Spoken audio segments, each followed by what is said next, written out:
And I was getting ready to walk out, and they go, "Oh, hey, you need to sign this, and you'll get your money." And I was like, "Oh, I'm getting paid?" What? And I was like, "Wow!" And they go, "Yeah, here." And I signed my name, and then and they gave me $25. Hey man, They gave me a 20 and a 5, and I was like, "Dude, honestly, you would have thought I like won the lottery." I was like, "Thank you guys so much."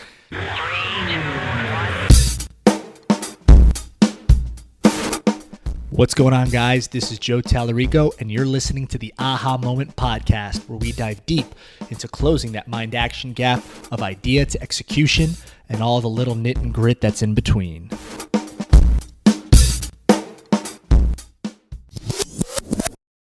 All right, guys, I am here with none other than comedian Patrick Quinn, up and coming in this scene. How you doing today? Good, man. Thanks for having me on. This is awesome. Yeah, no problem. So for those who don't know, tell us a little bit about yourself, where you're from, what you do. I am Patrick. That's it, guys. Yeah, that's my first part of my speech. I'm from Ohio. I moved here like 8 years ago, and now I'm doing comedy, which is kind of crazy. I've been doing comedy for like 4 years. Which was never a real. I mean, I was always funny and I always liked being on stage, but I thought I was going to be more of a producer out here. And in the back of my head, I'm always like, I want to be an actor. But it was falling into the producer world. I was in reality TV for like 4 years, and then I randomly fell into stand-up comedy. So tell us a bit about what got you into stand-up. Is there a backstory to that? Did you start off in Ohio doing it? No, it's funny. When I was so before I started doing comedy out here in LA, I had really only seen, I didn't really have like any background in stand-up at all. I had seen, I bought my dad when we were kids, I bought my dad a Robin Williams DVD. So I watched that with my dad. And then I went to go see Nick Swartzen live one time. Oh, and I'd also seen Dave Chappelle's specials. But that was like literally the only background in comedy that I had. I had watched Dave Chappelle's specials like 4 or 5 times, but that was like the only background in comedy I had. And then I was doing production work out here in LA, and my buddy opened up a club and or like a small show in Hollywood. It was the Lyric on Highland. It was it was an amazing show. It's still around, but it's called the Super Secret Comedy Show. And the guests they would get were like, it was just so fun in a very intimate space. It's really cool. And so he knew that I was in production. He was like, "Hey, can you come out and like film some of the comics?" And I was like, "Yeah, of course." So I go out there and I was filming comics and I'm watching these guys go, and I'm like, man, I'd love to do this. But I didn't want to do it myself because I'm a big old baby. And then so like jump like 2 months on the line. I was living with my brother and 2 other friends at a house, and we had gotten this, it was called a bubble hockey table. It's kind of like, picture like foosball with a big dome, like plastic dome over it. And you have like this, you still have like the little foosball handles, and they just move around with like, there's like a puck that shoots out, and you can, and we were good, dude. We would play a lot. Yeah, we were playing a lot. And yeah, I mean, at one point it got so serious that we were doing like 10 games a day.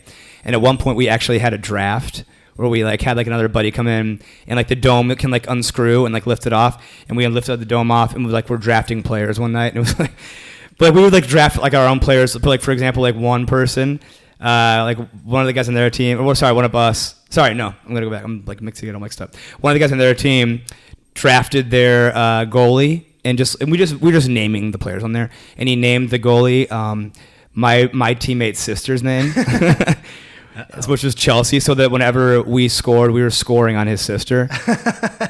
So it's just kind of like, I must have loved that. Oh yeah. Actually, I don't even know if she knows that. It's a little inside joke among you guys. Yeah, well, there's one listener. We got one new listener on, because I'll make Chelsea listen to this now. She'll be like, "What the hell?" So we would get really serious with this bubble hockey game, which actually we got it from. You watch the League, the show The League? Yeah. My roommate was working on The League, and when they were done with production, they're like, "Hey, do you want this bubble hockey table?" Dude, it was like a $4,000 table, because they don't make them anymore. Yeah, they just give us these idiots like a $4,000. Like, say it was made in the 80s. They're not being produced anymore. And it was like, dude, it was awesome to have it. So we got like really, like way into this. We were getting really good at it. We were playing a lot. We do like 10 games a day. And at one point, me and my roommate were down. Like I think we had like to like wash the dish. We used to do bets, and we were down, so we had to like wash the dishes, do all the laundry, and wash the cars. And the guys were like, "Hey, do you want to make this interesting? You want to do double or nothing?" And we're like, "Yeah, what do you think?" And they're like, "All right, if you guys win, you're clean. You got nothing. Your debt's gone. But if you lose, you have to do all that and also go to a stand-up comedy night." And I was like, "All right, yeah, let's lose. Let's intentionally lose. Let's lose this game, man. I'm gonna flip this coin. So we lost. We lost the game, and we had to still wash the dishes, which sucked. We did all that stuff. But my roommate was like, all right, well, we'll find you a show to do. And in my head, I'm thinking like, oh, cool, we're going to do like some bar show or something. Like, it'll be whatever. And my roommate worked for a big management company. So he had like a couple connections here and there. And he comes back and he goes, hey, I got you guys a gig. And I was like, oh, cool. Like, just like a dive bar? Or like, what's the deal? Open mic? And he's like, no, the Comedy Store. And it's in 2 days. And I was like, whoa, my God. And this is for you guys to perform. Yeah. We had to perform together. How did he book that? So there's these thing called bringer shows. Oh, yeah. So it was just a bringer show. But I was freaking out because like it's the Comedy Store, dude. And you've never done comedy Never, barely even seen it. And so I'm kind of like freaked out. And my roommate is a very, very smart guy. But he's just very type A. He's like not like, he's a funny guy, but like I don't think, you wouldn't really know how to like write stuff. And he's like, I got a few jokes. I'm like, Matt, like honestly, like you're hilarious, but like, let's write this together and let's actually make this work. It'll be funny. So we sat down for like 2 nights straight. We wrote a song. He had a guitar. We wrote a song out, and we did like this. Our closer. I forgot about this. This is so funny. So we go on stage, and I'm so nervous, and I like didn't have a single drink. I was so scared, and I got on stage and I blacked out because my nerves were so high. I was just so scared. At the time, I was dating this girl, and I told her, I don't know why I had to ask her to come, but I'm like, will you come to the show? And she goes, I'll come if you buy me a drink. And I was like, cool, we've been dating for like a year and a half. That sounds like very, very reasonable. I don't know why she did that. So I'm in the back in the green room, like going over my notes, like freaking out, and she walks up, she goes, come here. And I was like, hey, thanks for coming. And she goes, all right, well, buy me a drink. And I was like, yeah, just go. I was like, just go buy it, and I'll just pay you back. She goes, no, give me your credit card. And I was like, are you serious? She goes, yeah, and I go, God, and that thing like just like set my nerves into like high gear. I'm like, don't know what's happening. I'm freaking out. So I get on stage, pretty much black out, and I kind of come to realization like we're off the stage now, and everyone's clapping and cheering because it was awesome. Because with this closer we had a guitar on stage, and we picked an audience member. We're like, all right, we need one person to come on stage. We had this lady who was like really shy. It was like the perfect person to get. She gets on stage and we have her sit in the seat and we go, okay, we're going to do like a comedy, like magic thing. All right. And she's like, okay. So we put a blindfold over her eyes. And we go, all right, where are you from? What's your name? And what do you do? And she's like, I'm from Dallas. My name's Sarah and I'm a nurse. And we're like, all right, so say that in this rhythm. Go, Sarah, Dallas, Sarah, nurse. Dallas, Sarah, nurse. And she starts saying it and she's blindfolded and we move the microphone in front of her face. And so she's saying it into the mic, and then she keeps saying it, and we just wave to the audience and just leave the stage. So then she's just sitting there for like, I swear it had to be at least a minute and a half, just saying it. And everyone's like starting to die laughing because it's embarrassing. And she's like reaching around trying to find it. She's like, Sarah, Dallas, nurse. Sarah. And she like reaches around, everyone's just like dying, and finally the host like walks up and like takes her blindfold off, and her face got so red. And I was like, I felt so bad, but I was also like, we just killed it. I just love that. Even though she was feeling around and knew something must be up, she still felt the need to go, Sarah Dallas. Oh, dude, she was in. Sarah Dallas. She fully committed. She should be a comic. She fully committed to the bit. That's a pretty solid first time on stage. Yeah. That's a unique experience. It was cool, man. Yeah, it was cool. So then, ever since then, I just kind of like, I got the bug and I just kept going with it. Now, what kind of personality would you say it takes to do stand-up? Is it a variety? Is it, super energetic? I mean, I don't know. I think it's really just about having the courage, the balls to go up there and do it. Cause it's I've been doing it for 4 years, and I still, depending on the show, and it's I'll get up there, I'm like, oh, I'm nervous. I always get nervous, but I like that too. It's like it's the butterflies. I think there was some musician, I can't remember who it was, but he's like, before you go on stage, if your nerves aren't worked up, if you're not a little scared, that's bad, because it means like you don't really care. Yeah, it means you're not really concerned about if you're gonna do a good job or not. So it's anybody can, I wouldn't say anybody can do it, but anybody can at least try it and see if they have it. And the personality, it just depends, man. It's really hard to say, because it's just so many different kinds of comedy, and it's all subjective as well. So like, somebody might love Dan Cook and somebody might hate Dan Cook, and somebody might like love Kevin Hart and somebody might hate Kevin Hart. It's just it's all very different. Mitch Hedberg, I mean, like that dude has the most insane style. Like he's just all one-liners. Yeah, he's a bomb one-liner, and it's also some of his one-liners are just really like, one of my favorite jokes from him is he's like, I want to see a vending machine that sells vending machines, because that'd be a big fucking vending machine. And it's so dumb, but it's so funny to me. So I don't know. It's just about having the courage to go up there and do it and see what happens. Because I know people who are the funniest dudes, the funniest guy in the room at a party, and I've seen them get on stage and they can't hold it up. It's a different style. Some people who are absolutely the quietest, most shy people ever, and they get on stage and you're like, what? It like blows your mind. So it's really just anybody who wants to give it a shot, I guess, just find out if you have it. Yeah, and it's interesting you say that, the variety, because even when you do a show, like you said, everyone has a different style. Some people might be Dane Cook, some people might be Dave Chappelle. Mm-hmm. So it's like, I think this is one of the few jobs where like you can do the same set 3 different times and like get totally different reactions just because the crowd could be wanting a certain thing. Mm-hmm. And like, oh yeah, when I used to do stand-up when I first came out here, doing those open mics, like open mics are brutal because no one's laughing because it's all comedians. Yeah.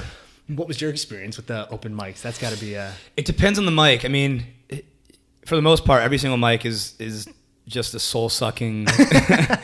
and it's all... I mean, I've done mics where you wait for like 3 hours. And sometimes you don't get pulled, you know what I mean? Like, you might sit there for 3 hours. Do you remember like... I mean, it happens all the time. But just like putting your name into a bucket and you're like, oh my God, like I just got to work. It's like 6:30. I'm starved. Or like 7 o'clock even. Like I'm starving. And you wait till like 10:30 and they go, all right, guys, we got to cut the mic. And you're like, I just skipped dinner. I'm also poor. I don't know what I'm going to eat or how I'm going to pay for it anyways. And you just sit there. But it's, it's kind of cool because even though some of these mics suck, in the end, it's kind of like riding a bike, So like if you can't just jump onto a bicycle and expect it to take off. You need some training wheels. You're going to fall. You're going to get bruises and stuff. So it's kind of like the same thing. It's the same thing with any like profession that kind of like requires you to put the time in like this. Is that you're going to fall and it's going to suck for a little bit. You're going to go through some bad stuff. But when you get to that show that you just kick ass on, it just feels so good. It feels so good. It feels so good. Laughing. Mm-hmm. And you're proud of yourself because you pushed through it to get there. You didn't just walk onto a stage and like crush it. When I first started, when I did that comedy show store, I was so high from that. I'm like, oh my God, like I'm gonna need to do mics. And I don't think I did mics for like 5 or 6 months. But I also was doing like 1 show a month or like 2 shows a month. But I would just go and like somehow just randomly get onto a show that was like decent. And I would, in my head, I'm like, I just killed that show. But it probably wasn't that good. It was good for a dude who never gets up at all. But it wasn't good for a dude who could be really putting his time in. And then like somebody told me, they're like, dude, you need to be up every single night at a mic or at a show or meeting new people. And I was like, all right. And once I started doing that, like it's kind of night and day with progress, I had a very similar experience. It's funny how when you get in that mode, because same thing, I like hit it with the first couple shows I did. So you think like, oh, maybe I don't need to do open mics. You think you're like a special person. Yeah, you think you're so good, but you don't even have the experience to back that up. Yeah. And I was taking a stand-up class at West Side Comedy Theater. And after the class finished, I told the guy like, hey, now that I'm done with this, how do I get going in this career? And he said, you know what, you can come do my show. And I felt like, and he also said, oh, but don't tell anyone else in the class. So I'm thinking like, damn, I'm that good that like he wants me to do his show. It was a Wednesday night show. No one else could know about it. So I was like, oh hell yeah. It ended up kind of backfiring because the show ended up being on some like Jewish holiday. So no one was there. There was literally like 7 people in the audience. So no matter how good my jokes were, it was just like, yep. Yeah. So it got very like clap, awkward. Yeah. Sympathy claps. But that's funny. You need he to just go to he just really wanted some like training, huh? He's like, all right, Joe, I'll give you my show. You gotta teach me how to do tries and buys, man. I can get free sessions out this guy. Just tell him he's really good. Just so describe that a little bit. Describe like the day in the life. If someone right now is listening and is like, man, you know what? This sounds pretty cool. Like I want to get into stand-up comedy. What is like the kind of steps they would need to take to get involved in stand-up? First, you need to. I guess my day goes, I wake up in the morning, I cry for about 3 hours. Crying is a huge part of the process. I cry for a long time. Then I go on Tinder for about 7 hours and I continue crying. Mm-hmm, yeah. And just to really just turn my life around. No, I mean, getting into comedy, the biggest thing is just to get into it, man. Like write down whatever you're feeling in your head, like whatever, like don't. It's hard. I mean, I'm still like figuring my voice too. It takes a long time, Like some people can get it like a year. Some people it takes like 5-10 years, So the biggest thing is just to write what you know, which is true with like anything really. But if if you're writing down like something that's happening in your life, like if you're like, oh, like I went to the gym this morning and like I saw some dude, fucking fart on the bench and it was crazy. Like he had like a little, marks. Yeah, it was like poop. That's gross. That's disgusting. But if you saw something like that, or if it's like an emotion, like, oh, my girlfriend broke up with me, life's so tough. Write that stuff down and then find the comedy within that, and then go onto a stage, just jump. Especially if you live in Los Angeles or like a bigger city, Dude, there's an open mic on every single corner. There's like one at McDonald's. Just walk in there. Just start talking to McDonald's. Guys, thank you for coming today. What would you like? What do you want on number 5? No, actually, I just want to tell you a quick bit. What do you think about this? 2 guys. No, just literally go anywhere in the city and just try the stuff out. The tough thing is like we said earlier, these mics are rough because, there's some supportive comics out there which are awesome, but a lot of times, and it's a dog-eat-dog world out here, So if you go up there and you're not funny, people are like, oh, this guy sucks. And if you are funny, they're like, man, this guy's good. He's going to take our spots. So he still sucks. He still sucks, though. Oh, don't laugh at him. So it's tough. You just got to kind of go up there and people will still laugh, It's still going to happen. You'll go up there and you'll get there's some mics out there that are really good and like super supportive. And also if you make friends, like when you start making friends in the community, then you can get notes from them. And I don't know. I talk myself in circles a lot. But essentially just if you wanted to get into it, dude, just jump up there and do it. No, that's huge. Couple things there. We were talking about this before we started recording, going back to start observing stuff. Like, the old comics used to take a little notepad and pen with them all the time. We got iPhones now. Yeah. Like, just start writing stuff down. Mm-hmm. If you looked at each of our phones and the notes we had, they're probably ridiculous. Out of control. Saying you wanted to make an account just on people's creative notes. Yeah. It'd be so insane. Yeah. But then also, the best advice I had heard when I, first quote unquote bombed at an open mic, and I was like, man, these open mics are rough. One of the guys told me use open mics to get comfortable being uncomfortable on stage. Because if you can get that's the worst it's going to get. If you can get comfortable with that, because anyone can feel comfortable when the laughs are coming in. It's what you're going to do when you eventually bomb. That's a great point. Happen. Yeah. So once I heard that, it kind of reshifted the thinking. That's a great point. Yeah, you don't want to go up there as if it's going to be a show. People aren't sitting in the audience being like, okay, I can't wait for this next guy to go. It's like, no, I can't wait for my turn. I can't wait. My name from the hat, damn exactly. It. I can't wait for them to call my name so I can get up there and do 3 to 5 minutes and then leave. It's like that's all you want to do. Yeah. A lot of times people are just in their notebooks anyways. When you're up on the stage, they're just writing, and you're like, cool, nobody's listening. I can do this in my bedroom. But it's like filling out the mic, using the stage, having understanding your space and feeling that light on your face, and just kind of getting comfortable with that. That's a great point. Yeah. Stage presence is huge too, because a lot of times, especially the beginners, you just kind of stand in that one spot where the mic is, and you don't move around at all, and your hand gestures are super tight or whatever it is you're trying to do, and you don't know if you should go closer to the mic, farther from the mic. It just gets super awkward. But. Yeah, it's funny. It's funny figuring out what you want to do with your body. I don't know what these things are. What do I do with my hands? Oh, these are hands. I got to move them, right? Legs. And do you want to keep the mic in the stand? You want to hold it up? Do you want to sit on a stool? Do you want to it's kind of funny when you watch some of these comics, you're like, oh, he's just being so natural. It's like, no, dude, he's probably walked through that. Yeah. Chappelle probably knew he was going to put his leg up on that speaker and do his bit. Maybe he didn't, but also maybe he did. He knows that when you do that stance just elicits something funnier for that bit. Yeah, dude, it's crazy. I'm still figuring out what to do with my body in many ways, more than one. Like a young woman, you're discovering yourself. I'm just growing into myself. You know what I mean? The boys won't stop staring. I'm a woman. Yeah, it's I don't know. It's fun. It's funny getting up there and figuring out what you want to do and how you want to do it. And now, in terms of your childhood, playing into this, was there certain characteristics or traits you had as a kid that you use in your show? Is there were you always goofy? Were you always super awkward? I was always the goofiest and loudest one. Yeah. I was always the most outspoken one. Not the most outspoken, but I was always able to make everybody laugh. My teachers my teachers loved me and they hated me every single time. My Spanish teacher, I was somehow I made it into Spanish honors 4, and I don't think I don't know any Spanish right now. I took Spanish for 13 years. I don't know any of it anymore, dude. I know how to say belleza or tell a girl she's hot. That's pretty much all I know how to do anymore. That's all you need. That's really all you need. But my teachers loved me and they hated me because I would always find jokes. I make the class laugh, but it also kind of kept the class a little smooth and balanced at the same time, because I was in Spanish honors. Everyone's like, oh, can't wait to conjugate this verb. It's like, shut up, dude. I found out that how do you spell ha in Spanish is J-A-J-A. Ja. So I always do that in class. Whenever somebody says something funny, I'll go ja. She'd go, Patricio, and she'd freak out on me because she knew I was just making fun of it. But that's how I was all through even grade school. My grades were always pretty good. But my teachers would be like, Patrick's a great student. He's always getting his work done. But, he's got a little bit of, he likes to talk a lot. But I would make my teachers laugh. He's a little chatterbox. He's a chatterbox. See, he's a chatterbox. You went to school in the 20s. It's okay. Feels like it, man. It feels like it was forever ago.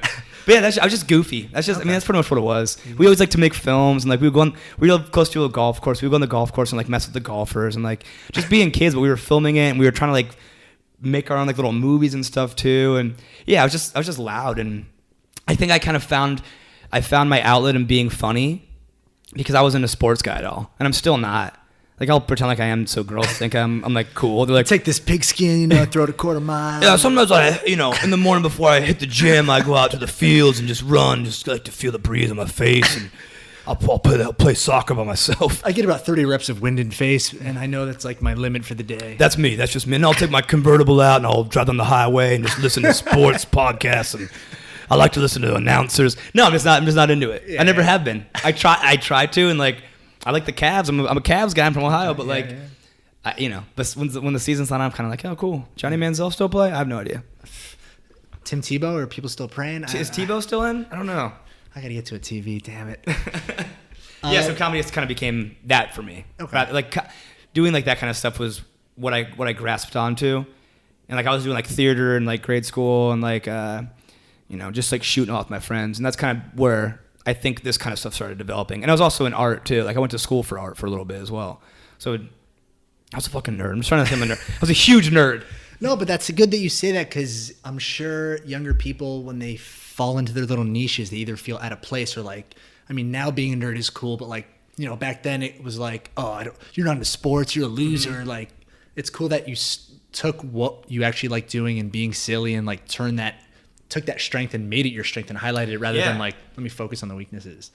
Yeah, totally, man. I think a bigger thing was that when I was like growing up being that age, I just don't think I didn't really care. I didn't really subscribe to like people, kind of being like, oh, you need to be in sports. I didn't really care about that. Like I was the kid. I mean, this is probably like 4th or 5th grade, but I was in the backfield just picking grass and just throwing it into the wind. And they're like, Pat, the ball's coming. Get on defense. And I was like, oh crap. And I like run over and try to and I would just miss it. That was just me, dude. I played lacrosse in high school and I was okay at that. And I also ran cross country and I hated that. I don't know why. I just did it so I could stay in shape. But every single time I went to the cross country, I was like, oh God, I hate doing this. I remember being on the line one time, and right before the gun got shot, I looked at one of my teammates and I go, dude, why do we do this? Like we're just gonna run for 4 miles. What are we proving? And then they shot the gun. I just probably ruined all his steam. He's like, you're right. Why are we doing this? When I played Pee Wee baseball when I was younger, I was in the outfield and I hated it. I'm just so bad. My brother used to yell that I was the strikeout queen. I wasn't even the strikeout. He would yell that at you? Yeah. Were your parents there? He was on my team. Damn, dude. I hope you got him back eventually. So I'm in the right field. The ball comes towards me. I snap my glove to catch it. And I thought I had it, but my hat flew off. So I'm like, I got it. And I looked, there's nothing in my glove. It had skimmed my head, took my hat off. They're like, it's on the ground. This kid's running to home. And I'm like, what? What's going on? It took me way too long to figure out what's going on. It was so embarrassing. Well, they didn't smack you right in the face and you have a busted up nose. No. It's just always a reminder. Although there was one time. That's funny, man. Yeah. We all got our different things. We gotta just accept it. Some of us aren't good at baseball. I'm actually very good at. I'm actually insanely amazing. I'm just kidding. Not at all. I could have went pro. I just decided not to. Yeah, I was pretty good on the junior varsity league when I was about 27 years old. I would go back to high school. Now, in terms of support system all throughout growing up, whether it was family, friends, whatever it was, college friends, how big of an influence was that in terms of what you're doing now? Huge in the way of just people believing in me, and just kind of just. I think it also allows me to know that even if I fail, this is awesome and I love it all, but in the end of the day, family is the most important thing to me. Family and friends are the most important thing, and that reigns true out here in Los Angeles. I've created a second family out here in LA. A lot of the people I know are from Ohio, just because you meet one person from Ohio, they're like, oh, I got a friend. There's a network of Ohio people. But we've created a really solid core group of people out here, and we do family dinners a lot of the time, and we're always going on trips together and stuff like that. So just to have that support, kind of that cushion of just people being like, hey man, we believe in you. You think you can do it. Some of my parents always were too, all through growing up. I didn't like sports. They're like, oh, you don't have to play sports. What do you want to do instead? And I did some some theater things once in a while, and then I got really into art, got into drawing and painting, and man, my mom still has all my books. I would probably finish a whole drawing book just like blank pages of like 100 pages. I probably finish like one every couple of months, and she has like all those under her bed at the house. Wow. And like I've gone home. I've done this in years now, but it's cool to go back there and just kind of like look through that. And I was like, dude, I was like so creative. What happened to that? It was so good. Like Shakespeare. Oh man, the pictures are so dumb. They get progressively better, and I started getting into comics. And then in high school, I started doing like different mediums. I got into like acrylics, and I got into like some sculpting and stuff. And my teacher in high school was like, I can see you're really passionate about this. She's like, don't even worry about our own curriculum. Just do your own stuff, and I'll grade you on that, which was the coolest thing, just the most empowering thing.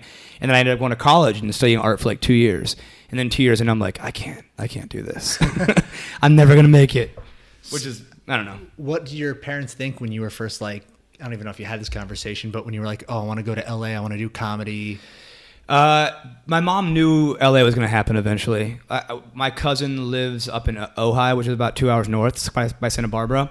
And we came out here for his wedding when I think I was like, at the time, I was like a sophomore in high school. And I was in a band, which also, the band was like the most important thing. What was the band name? I got to know.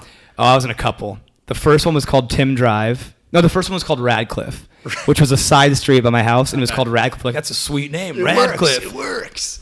We stole the sign. We're like, we're Radcliffe. And then the next one was called Tim Drive, and that was one. It was also a street. I don't know about all these like street obsessions. We love streets. We should have been called the Streets. But there was this development that was being developed by our area.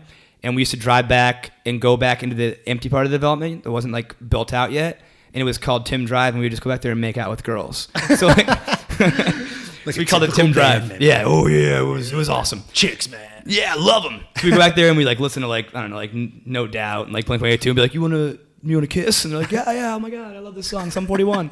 And so we like go out there and like make out with girls. And then, so that was called Tim Drive. And that's where I was like really into, like I was into music. And I was like, all I cared about in high school was my girlfriend at the time and my band. It was like pop punk and that was it. At one point, my mom had to sit me down on the stairs and she was really supportive, but she was like, you need to she's like, tell me what you're thinking about right now. Like, what do you want to do? Like, you're going to be a senior next year in college. Like, what is your goal for the following year? And I go, I'm going to be in a band. I'm going to be in Tim Drive. We're going to make it. And she was like, I don't think anybody else in your band thinks that. This is a one-man band. It's a pretty heavy hit. She's like, your buddy Pete's going to go to college. Pat's going to go. I'm like, yeah, but like we'll maintain the band. And then that was kind of like a reality check. She wasn't saying that. She wasn't being like, hey, don't do it. But she was saying like, be smart. Yeah. She's like, giving you that warning. Yeah.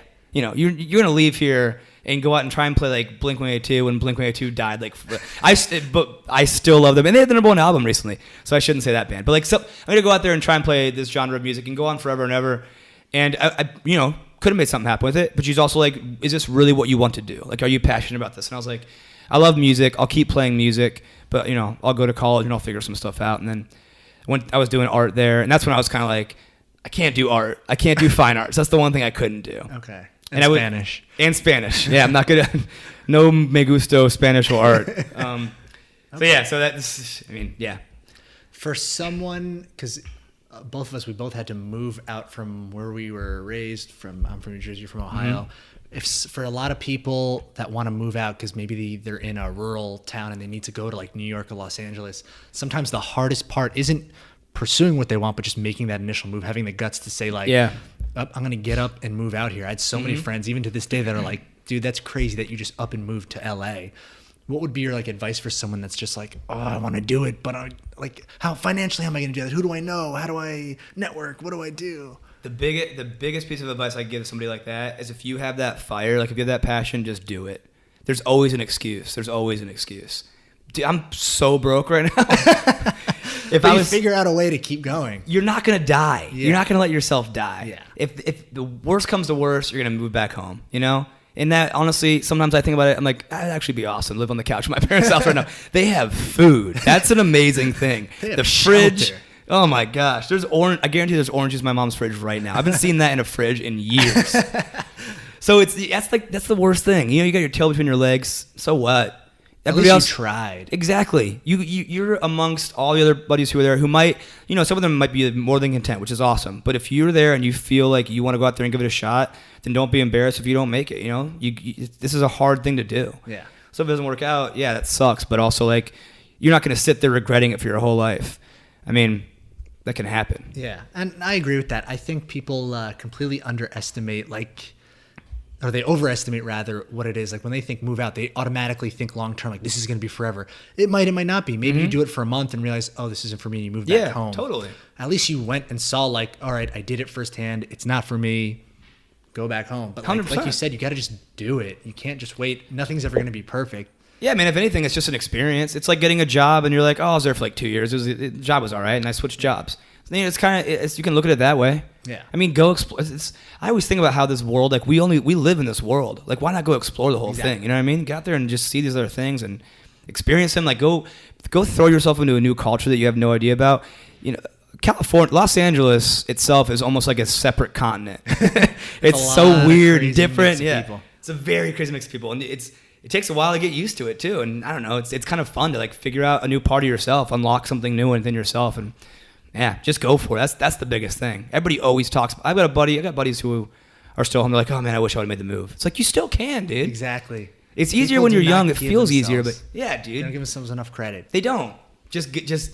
Yeah, that's what I say, man. If you feel it, go after it. Live on a couch and take a risk for a little bit. Live off Chipotle. You can make it. Oh, work. Don't even get started on. I will just go into a massive Chipotle rant right now. It's my favorite thing in the entire world.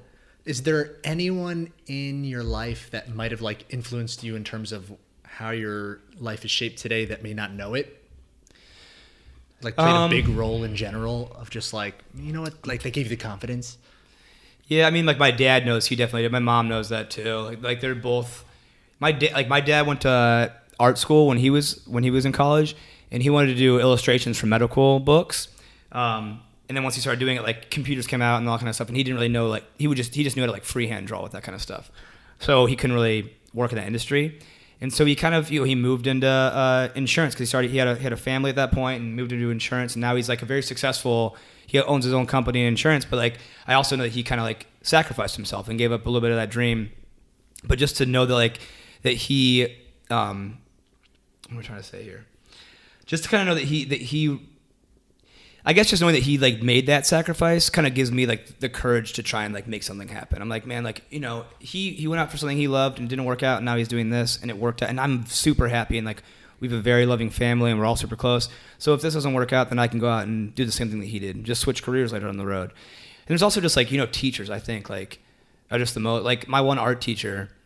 Dude, she just the fact that she like kind of like let me go on my own and was like, I'll grade you off what you turn in, just as long as I did turn something in. Yeah. Like that was just so cool. Just like to know that somebody believed in me that much, and she was like, I love what you're doing. I want you to see you express yourself in your own way, and just, you know, turn it. One day I made like a it was called like sandstone. I carved like a heart. It was, dude, I was going through a breakup. It was so lame. It was so lame. Heart. And I made a heart out of it. And she was like, all right, I'll grade you on this. And I was like, go easy, I'm already hurting. But like, it's just people like that who empower you, who are like, oh, hey, you know, if you have a dream, if you have like a goal, then go after it. I mean, we're here behind you. That's awesome. That's huge. Yeah, you need that support system to kind of help give you that extra push for those of us who need it. And even if you don't need it, it's just good to have that behind your back. Absolutely. Yeah. In terms of your goals and like, you know, when you imagine where you want to be comedy-wise or in your career, how do you think about like your week to week, or how do you set goals saying like, all right, how do I make sure I'm better 6 months from now or a week from now than I was before? You know, goals, like I know you're supposed to set a lot. I'm always so bad at it. I'm so bad at it. I started to do more. I have a general goal that I always use like year after year, where I'm like, because you never know. This industry is so scary. It fluctuates so much. I just tell myself, I'm like, hey man, keep going for a year. If in a year you're not at least progressing or you're not happy, then maybe this isn't it. You know what I mean? So if I'm not doing better than I did the previous year, or at least like on that same level, and I'm still feeling like I want to get it, then I'll keep going. But if I'm not, then I'm like, you should reevaluate this and maybe go into sales or like do something that's a little more steady. But yeah, I mean, every single year that I get to that point, I'm like, oh, I still like this. This is still really fun. And I've been telling myself a lot lately too that doing a lot more writing now. I'm doing a lot more acting lately as well. It's really just, I don't know, I'm just trying to get my hand in as many pots as I can more lately. Because before, when I first started doing this, when I was behind the camera, when I was just like doing producing and like some coordinating and stuff, I was totally fine with that. And it's kind of funny how like this stuff also kind of finds you. Because I was like, all right, dude, at one point, I wanted to move here and just be a surfer. That's all I wanted to do. I went to catch some waves. Just catch some waves, bro. I always wanted to say gnarly and just hold my hand like the surfer symbol. Like Rocket Summer was like my fuel, dude. I'm like, yeah, Rocket Summer, let's be that. And I moved out here because my cousin was doing it up in Santa Barbara, and I saw him. I'm like, dude, he loves his life. He's got long hair. He's so rad. He's just like surfing every day. And that's like initially when I got the bug for California. I'm like, I'm gonna do it. Yeah. Like all through high school, I was still doing all that kind of stuff as well on my own. I was doing some acting in college a little bit. Then I moved out here. I'm like, I'm gonna go be on the camera. You know, I feel like that's at least like I'm gonna figure something out with it. It's a little more business oriented, and they're both business, but like it feels like I have a little more leverage behind the camera. So I was doing that, and then, you know, like I said, like one day I fell in that I lost a bubble hockey game. It's all that bubble hockey. Bubble hockey, dude. And I got back in front of a stage again, and man, like it just felt so natural again, and it feels so good, and like it's like getting it's just like catching a bug, and you're like, oh god, I can't get rid of it now. I just got to keep doing it. And even though like sometimes I'll be like, no, this isn't it, man. You don't want to do this. And I'm like, yeah, I do. Like the second that I do it again, I'm like, oh, when I get in front of a camera or from an audience, oh, it's just like something like lights up inside. You get from that. Yeah. So I don't know what we were talking about. No, I went on a rant. You hit it. We were talking about progression. So for a comedian, just so for those listening can kind of get an idea, what would be considered progression? Is it like booking more shows a week? In fact, how do you do that? Is it about, I know we were talking about networking a little bit. How do you meet other comedians or get into shows in general? I don't know. I think you can measure progress in different ways with this stuff. Like obviously getting more shows is awesome, but you know, if you're doing the same few like bar shows here and there, it's like, I don't know, if you're getting some big shows, you can honestly still do a show every night too. You know what I mean? Like I still like, if I get up at an open mic, I'll still consider that getting up for the night. I'm like, okay, like at least I got up last night and I talked some stuff out. But if you get on a show, then that's a little bit bigger. But if you got a big show, like whenever you do like the Improv or like one of the big comedy places like Improv or the Comedy Store or like Laugh Factory, that's when I'm like, okay, this is awesome. And I've been doing more of those shows, which I've been getting booked on those shows more often lately, which is such a cool feeling. Or just like, you know, getting asked to go do like private gigs. Like I got a show this Thursday at a private gig and getting money for that. Getting paid, dude, for a comedy show. What was your feeling the first time you got legit paid to do comedy, which is what you love? So good, dude. I didn't even know I was going to get paid. That's crazy. I did it was a Friday night at the Improv, and I was hosting it. And I'm trying to think who was even on that show. There's some people some good comics on there, but then Daniel Tosh dropped in, which was really cool. Awesome. And I walked out in the hallway. I was like, hey, no, this is my first time. I'm like, I'm freaking out. And I was like, hey, Daniel, I just want to say, I'm the host. Just want to say hi and introduce myself. And like, you know, anything we're going to say about it? Like, you want me to like intro you in a certain way? And just goes, he's like, hey man, how you doing? No, I'm good. And I was like, and I walked away. I was like, okay, cool, thanks. And I walked away. I was like, yeah, dude, I just talked to Daniel Tosh. I made it, bro. Now. Yeah. Even though he essentially was just like, dude, just leave. But I just felt so cool. And I went up on stage and I had a decent set. It was fun. It was also like just the nerves were up. Like you just feel that again, you know? Yeah. That feeling of being in front of like a brand new crowd like that. And I left and I was getting ready to walk out and they go, oh, hey, you need to sign this and you'll get your money. And I was like, oh, I'm getting paid? What? And I was like, wow. And they go, yeah, here. And I signed my name and then and they gave me $25. Hey, man. They gave me a 20 and a 5. And I was like, dude, honestly, you would have thought I like won the lottery. I was like, thank you guys so much. You don't even know. And I'll do it for $12 if you guys need me again. I'll split it right now down the middle. No, it's just cool. I've never been paid for doing something creatively like that. So that's awesome. To have that first experience was, I mean, I went home and like, it was a Friday night. We went out to the bar, I think. I didn't spend the $25. Celebrated. I was just holding it in photos. Just hold up and like, yeah, get a photo of me like every 10 minutes. It was just a cool feeling. That's funny. So then how did you at least go from just those regular no-name shows, hole in the walls, to actually getting to the Improv in the Comedy Store? What was your link? Just keep working. A lot of these industries too are like, you know, who you know and who you're working with. And some of my buddies ran a couple shows over there, and he's like, hey, I'll bring you on as like, for the first one I went on as a bringer. He's like, if you can bring like 15 people. And I was like, all right. And it was a regular show. He was just like, hey, it wasn't necessarily like, hey, you have to bring 15, but he's like, can you bring like 15? And I was like, yeah, I'll bring some people out. And I was with big comics still, you know, big comics on that show. And after that, like, my comedy's been getting better, and so I think I've proven myself, like, not to the point where, like, the Comedy Store is being like, Pat, please, are you free? Are you free to do a show on Wednesday? But just, like, to the point where, like, if somebody asked me to do it, like the store or like the improv's, probably like, oh yeah, we've had him on before. He's good. You start building that reputation to where. Yeah, it's still hard though. There's so many comics, man. So like even when I go back to the improv, I think I've done the improv like maybe 4 or 5 times. Like every time I go back, I make sure I talk to the booker there, and I'll try and like remind them of like who my name is, and like when the person who's hosting that show, there's like, hey, we're gonna have Patrick Quinn on. They're like, oh, like remind me who he is again. And they're like, oh yeah, we remember him now. So it's just kind of building those reputations, just building relationships, meeting new people, and just hopefully getting popped up on some of these amazing shows. And then also once you do that, you don't know who's in the audience, you know who's been watching you, and that kind of gives you some credibility. People are like, oh, I got a show over in the Irvine Improv. Can you come on and do my show down there this time? And yeah. But that's the importance of like getting on stage as much as you can to make those little gems of networking and meeting people who say, come do my show. Oh, I remembered you at the improv. Like they might not remember you the first 2 times, but if you get there 4 more times, obviously they're going to start picking who you are. Totally. 100%. But you also take it into your own control too. Like you have your haha comedy in the backyard. Yeah. So that's huge. Like you could talk to people about that, how like you created your own show. Yeah. That's big. A lot of people, I feel like and this is just in general life, they like wait for success to happen to them rather than just like, you know what, why don't I just do my own thing or film my own stuff or just put yourself out there. And also when you build your own thing, it's by your own rules. You get to do whatever you want, make it your own thing.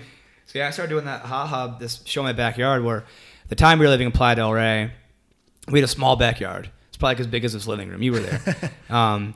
It was my birthday one weekend, or like on a Saturday. I'm like, I've always wanted to do a comedy show back here. I'm going to take this as like an opportunity to do this. And if it doesn't go well, then hey, it was just like for a birthday party and whatever. We had a good time. We had a keg and people got drunk. So I got some good comics. Like some of my, like that's another thing too. Like when you go out, you start meeting people who are bigger comics, and you're like, hey man, do you mind? And they're like, okay, I'll jump in real fast, which is so cool. So I had like Thomas Dale and like some other comics, Josh Nasser, some people who I looked up to a lot, and they came out to do the show for my birthday. And I bought a keg, and for this first one, I was like, I'm not going to charge anybody. I'm just going to go ahead and eat all the money myself, which I don't even know how. I must have been selling my body or something. I don't know how I had the money for this. But I got like chairs, I got a PA system, and I got a keg. And I was like, let's let people come here and have fun. And the show was like awesome. Yeah, there's a ton of people. Oh, yeah. It goes back to what you were saying about between the network and the support system and just you doing your own thing. Yeah. Like you were saying, you didn't know how you put up all the money yourself. You weren't expecting anything in return. Like sacrifices like that. That's what it takes. It went great. It was awesome, man. So yes, we did that first one, and then I was like, let's try and do another one. So I was like, we'll do like another one in like a month or 2. So we did another one, and it kind of kept growing from there. And I didn't think it was going to be a big thing. So when I made like the name, I made it called a Ha-Ha in a Backyard. I'm like, that's just whatever. It's going to be a one-off, Ha-Ha in a Backyard. It's the worst name I could ever have had for a comedy show, which I'm using as like I'm playing it. I'm like, worst name, best show is what I say now. Because it is just Ha-Ha, like how unoriginal, how dumb. If you could rename it right now, what would you name dude, I've always thought about that. And I don't think I have a name that I would use now. Because I just like how stupid it is. Yeah. Because people are like, it works. It's fine. It is what it is. It's just the name of a show. I mean, like, well, it's marketing. But yeah, so I don't know. It kind of kept going, and then it was getting so good. And like, dude, some of these comics at the last show we did. So our house got sold, and so we had to move out, obviously. And also, like, our neighbors couldn't have been happier, dude. A couple of them would enjoy it. Like our neighbors, like we were living. Just a quick, like, so people know. We were living in this house that was like almost on the beach in Playa del Rey. It was like a fixed rent. This guy just like let us move in. These kids were moving out, and we were walking on this like the block, like looking for housing. And these guys go, "Hey, are you guys looking for a place?" And we go, "Yeah." And they go, "Dude, come in here right now." They were literally walking their couches out of the house. Like everything was still in there. They go, we look around and go, "What are you guys paying for this?" And it was like dirt. It wasn't dirt, but it was like especially the lowest you can get in that location, and which was also like one of the lower prices in Los Angeles. And I was like, dude, call your guy right now, tell him he doesn't have to put it on the market, we'll take it right off his hands and move right in. And we did, and we were there for about 3.5 years. And our neighbors like were in like these lovely mansions next to us. Like we had no business, we could barely afford the utilities. And it's not like there was space there, like no, there's the backyard, but then like just alley, kissing just the other small alley, the other houses. Basically. You're right up next to it. I mean, they had pools. Like, they were nice. Like, these people, like, worked their asses off to get there. And we just, like, walk and we're like, we have $1,000 in our pocket for a month. Like, so that's what we were doing. It was fucking great, dude. Somebody in the house was paying $600. They lived, like, in a closet in the basement. That was like Harry Potter. Oh, dude, yeah. Like, what was it, Gobby or whatever? Yeah, it's, like, living in the basement. That's it's hilarious. Like, yeah, so it was dope. But, like, the one neighbors who had, like, this really nice house, they had, like, a rooftop, and they would go up to the top of the rooftop and just watch it. And it was awesome. Like, how much are those seats? Like $3 million? You get the best seat in the house. So it was cool. So the very last show we were doing, this one comic named Adam Ray, who I'm like a huge fan of. He's on Mad TV right now. He's like been in a bunch of movies and stuff. He's really, really funny. And I've been trying to get him on the show since the first one. I'm like, and I didn't really know him at the time. I was like big. And I'm like, dude, like, love you to come out sometime. I hit him up on Facebook, and he's just busy. And also it's a Saturday night. Comics usually get paid for those shows. I'm not paying the comics. I couldn't do it. And so finally the last one, he's like, oh, I'll come do the last one. So he comes out and he's on the stage, and like halfway through the show, he just goes, dude, Pat, people have been talking about the show, but I got to tell you, this is like one of the best shows I've done in Los Angeles.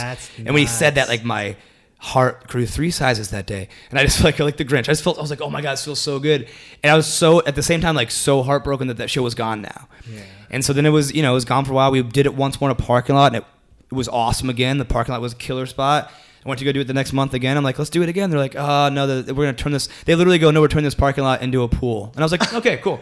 So lost that location. And then about 3 weeks ago now, the CEO of the company for my day job I'm at right now, he like loves comedy. And he was like, hey, he's like, let's do it at my house. And I was like, you have just signed your death warrant. You do not want to do that. Where does he live? He lives in the Palisades. Okay.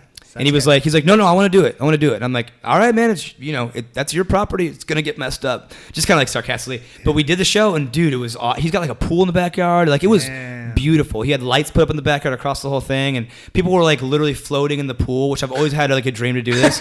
They're floating in the pool, just watching comedy. That's sick. And I've always had a thing I wanted to kind of take the haha name and just do like, haha in a backyard, haha on a rooftop, haha in a warehouse, and haha in a pool. It was like the 4 places I want to do them. So it's kind of like mixed the two, and it was kind of cool to like see that experiment a little bit.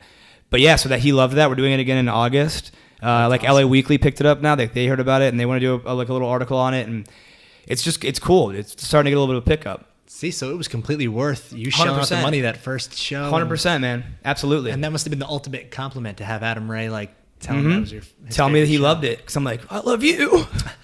But you also bring up a huge point there, like reaching out, because I'm assuming you probably didn't know him super well, but the fact that like this shows the importance of you never know unless you ask someone. Yeah, like, 100%. You'd be surprised who you can get a hold of if you just ask, or if you're just persistent, or just present, like give them a solution to a problem they have or something like that. And that's awesome that it worked out for you. And absolutely, man. It's just growing right now. That's 100%. I mean, you're always like excited for new opportunities. Like, with like weightlifting and stuff too. If somebody like had some kind of opportunity with that, you probably would be like, even though you've been doing it for a long time, you're a great trainer. If somebody like gave you an opportunity for like a one-time thing, like, hey, come out and check this thing out, you'd probably be like, yeah, for sure. It's fun for you too. You get to experience something new and check out something.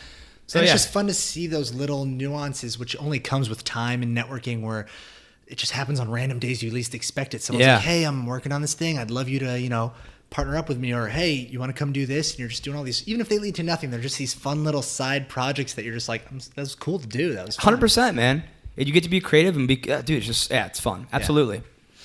Is there anything about the comedy industry that they don't tell you when you first enter that you would like say as a heat of warning to anyone entering?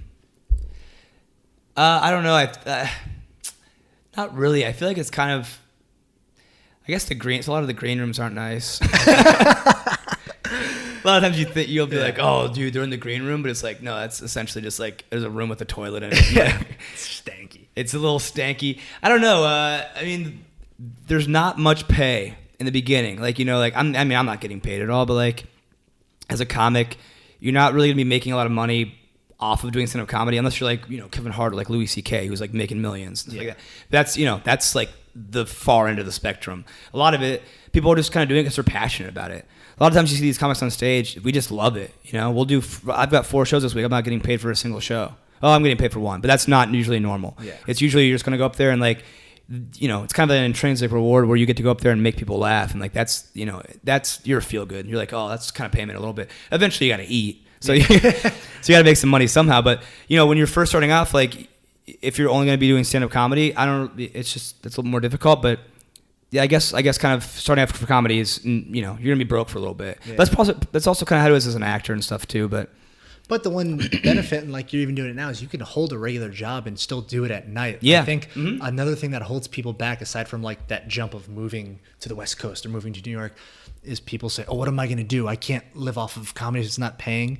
You can supplement that income, especially like you were saying, if it's something you want to do, like you should be willing to find any way to have another job to hold down that'll pay the bills while you pursue at night the thing that is actually exciting you and want to do. It's like your night class. It's like your night college, you know? Yeah. You got to be a better parent to those kids. Yeah. Got to get in class at night. And yeah, dude, if you want it bad enough, you'll make all that stuff work. Like, I mean, I work that job. It's a regular job. Like, I can't just go in there and like bullshit, because if I do that, I'm going to get fired. Yeah. So I need to go in there like ready to work. I also I do comedy shows at night. I'll try and hit the gym in the morning at like 6:30 before work, and then I'm also doing like shooting on the weekends. It's like you keep yourself busy, and that's keep myself busy. But it's like continuously going until eventually some point where I can, break away would be the ideal goal, to break away from having a day job and making money off this other stuff. Yeah, and that's important you say that, like, you go do that at night. Like, a lot of times people finish their job and they're like, oh, I'm too tired to do this. And like you were saying, you have to love it. In fact, you shouldn't be focusing on it as, I can't wait to get big. I can't wait to get big. It's got to be, I just love making people laugh, because you're going to spend way more years and time just trying to make people laugh and going through the process, rather than, I've made it, now I get to capitalize. Because if you, let's say someone came to you the next day and was just like, you're going to be Kevin Hart huge tomorrow. If you don't have the time on stage, the being comfortable, your set, your material, your voice, you're screwed. That's absolutely right. You'll have a panic attack. Yeah. If somebody comes up there, you're like, hey man, you've done one open mic. Tomorrow come and do the Comedy Store with like Chappelle and Dane Cook and like these bigger comics. You're going to go up there and just freeze, dude. Yeah. Even if you have great jokes, you're going to go up there and not have any idea how to execute that. It's scary. Yeah. So you need to have the experience behind you, and you need to put the time and the hard work in. And like I said earlier, it's like it makes it that much sweeter when you get to that point too. Exactly. Because you've been busting your ass. Is there something that you find easy to do that other people would be uncomfortable doing? I guess, doing stand-up in general kind of answers that, but is there... I'm super outgoing. Yeah. I've always heard that from people. Like, I can walk up to a crowd and start a conversation. I don't really have I don't have much trouble public speaking. I do get a little bit more self-conscious when it's a smaller group, which is kind of weird. Like, if I do a comedy show and there's like 7 people there, I'm like, no, I don't like this. It feels like I feel like I'm talking to I can look at every single person and have a conversation. If it's a bigger crowd, I just look at them as like the lump sum, It's like, oh, here's just a bunch of people. But yeah, I'm a very outgoing guy. Like, I can usually strike up a conversation with just about anybody. So yeah, I guess that's kind of what one of the things is. Okay. A lot of my friends always be like, oh dude, how'd you just walk up there and just do that? I'm like, honestly, sometimes I just don't care. If you make yourself not care a lot, then yeah. What about and I'm sure you've had days where it was just like, this is not my week comedy wise. Like, either you weren't booking stuff, months or like you maybe were even on the cusp of, I should just quit, like this isn't working out. Like, how do you shift your mindset to just be like, no, dude, you just got to hold out. Like, it's just a little slump. You're going to come back out. Well, dude, honestly, you can go through that stuff. Like, sometimes I do that like every 2 hours. Like, I'll be like the Hulk. It's like the Hulk. Instead of turning on the anger, you're just learning to suppress it until you need it. Yeah, like the Hulk is of like, I'm like feeling so powerful, and then all of a sudden I just feel like the weakest man of all time. I'm like, no, I'll never make it. It's so back and forth. Because one of the things that really crushes you too is when you sit down and you're writing and you're just getting into, you're like, oh, this is so funny, dude. This is so funny. Like, I'm writing this new bit about dogs. So I was babysitting my friend's dog over the weekend. I'm like thinking about how funny it is, like that he just like pees on stuff. I'm like, that's so weird. Like I get it, like you're marking your territory, but like how weird is it to just be like he was, I think he in general like maybe laughed the hardest because he would walk up and pee, but then like save some pee. Like I could see him like pinch it back up, and then he'd walk to another spot, and then he would sit over it and like wait for like 30 seconds, and the little drop would come out, and he was like, all right, well now that's marked. Now I got that grass right there. I got 5 more spots today, and I'm done. Yeah. That's what he's just an old asshole. He's like an 11-year-old Yorkie, and he just wants to like mark everything. He barks at any dog. He freaks out at bikes. Like, he just wants to own everything. And I was just thinking how weird that is. Because like humans, obviously, like we can like write and use notes, but like how weird would it be if I just like went into the kitchen and like I put like a lasagna in there and I start pissing. I'm like, don't touch the lasagna, Janet. You understand? This is my lasagna. I claim that. Do you not smell it? So anyways, like I'm trying to like develop a bit like that. And like when I was writing it, when I'm writing it out, like this is hilarious. But when you do a bit like that and you go on stage and you're like super pumped about it and you say it and then nobody laughs, you're like, quit. I'm going to quit. That's what I'm going to do today. Edit this out of my thing. And you know what? Just edit my whole life out. I'm not going on stage anymore. Never doing comedy again. when you have a bad show, it's like as you get more into comedy, like when you're have more experience, you're kind of like, all right, sometimes I'll brush it off. But like in the beginning, it means everything, and it still means to me. Like when I have a bad show, I'm like, the amount of times I've like left a comedy show in my car and just no music, no nothing, just driving and like thinking to myself of the bits and like thinking in silence about what I just did, and then also just immediately just jumping to the conclusion of I should probably just move home to Ohio now and live on a couch.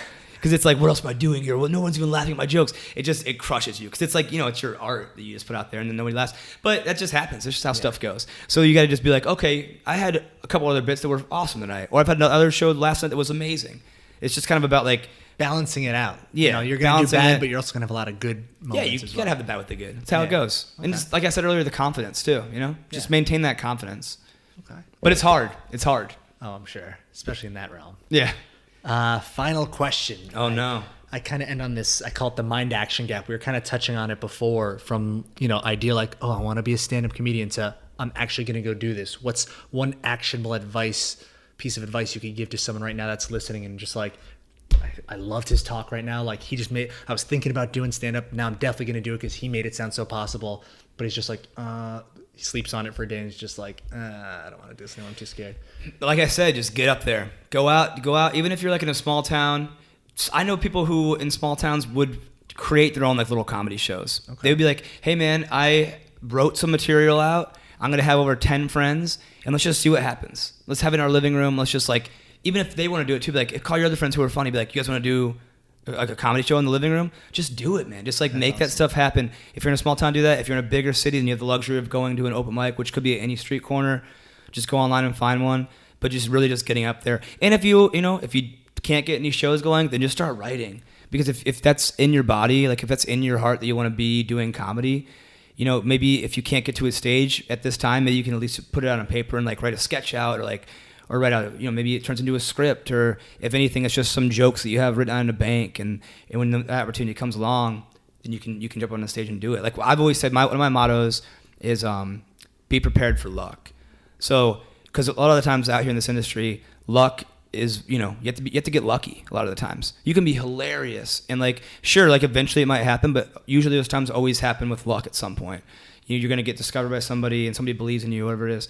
But if you aren't prepared for that, if you put yourself in the position where you need to be, but you don't have the preparedness for it, then you might make it, but also you have a lot better chance of doing it. If you're on the elevator and you run into Seth Rogen and you're like, oh my God, like I wish I would have written this idea down because I'm with Seth Rogen right now. But if you had the idea with him, you go, hey man, can I just talk to you for like 2 seconds? Like here it is really quick. He's trapped in an elevator with you. He has no choice. Yeah. And if you have that, if you're prepared for that lucky moment, then you never know what could happen. That's perfect. Yeah, getting ready for it. You don't know what can happen. And like you said, like there's so many avenues to this. It's not just stand-up. Like you said, the idea can turn to a sketch comedy. It can turn into improv. It can turn into filming. Like there's so many avenues. So yeah, you're only hurting yourself by not doing anything. You are. And also, I give this one other thought. This is Jim Carrey did a speech. It was at some college. He did a commencement speech. And he said one of the things that really like solidified doing this kind of stuff for me, where his dad was a comedian as well. I don't know if you knew that or not. His dad was a comedian. And when he had his family, he quit comedy, and I think he went to like, I can't remember what it was, some regular day job. And then after about like 15 years of being in that job, he got let go. And he was like, oh God. So what he told Jim is he was like, you can fail at anything, so you might as well fail at something you love. That's actually my favorite quote. It's on my phone. Amazing, right? Let's see if I remember the exact quote. It's, you can fail doing something you don't like, so you might as well take a shot at doing something you love. That's what it was. And yeah. When I heard that, his whole speech, that whole the whole speech is amazing. Yeah. But yeah, but that line is insanely powerful. Yeah. Another one that kind of complements that I like, I forget who said it, but it's not that we aim high and miss, it's that we aim small and hit our target. Oh, that's a good one too. Yeah. So that's deep. I like that one too. All right. Any shows coming up? Anything you want to promote? I'll be doing my Ha Backyard show again. Hopefully that'll be an LA Weekly, so you guys whoever's listening can check it out. You can also just go to my website, which is iampatquinn.com. I don't always update my shows in there, but it'll link out to like my social media and that kind of stuff. But I have a show tomorrow night in Santa Monica on the Promenade. Do you get these out like ASAP? Or is it This might be a couple weeks? Yeah. Okay, well then, you know what? Next week, hopefully I got some banger shows. You can make a time travel machine. Yeah. All right. Well then, hopefully, I'm gonna set a goal right now. So when this podcast comes out, I'll have a show at the Improv coming up within a month. There we go. Boom. Beautiful. Instagram or anything? At Pat. All my social right now is at Pat_Van VANN. Or you can just search Patrick Quinn. It'll come up. Perfect. Cool. Pat, thanks for coming on, man. It's a blast, man. Yeah. Awesome. Thanks for having me on. All right. Thank you so much, guys, for listening. And if you haven't already, please subscribe, rate, and review on iTunes and Stitcher. I hope you do enjoy what you heard and got some big takeaways. And if you do have any guests in mind, people you want to hear on here, feel free to email me at theahamomentpodcast@gmail.com. Thank you, guys.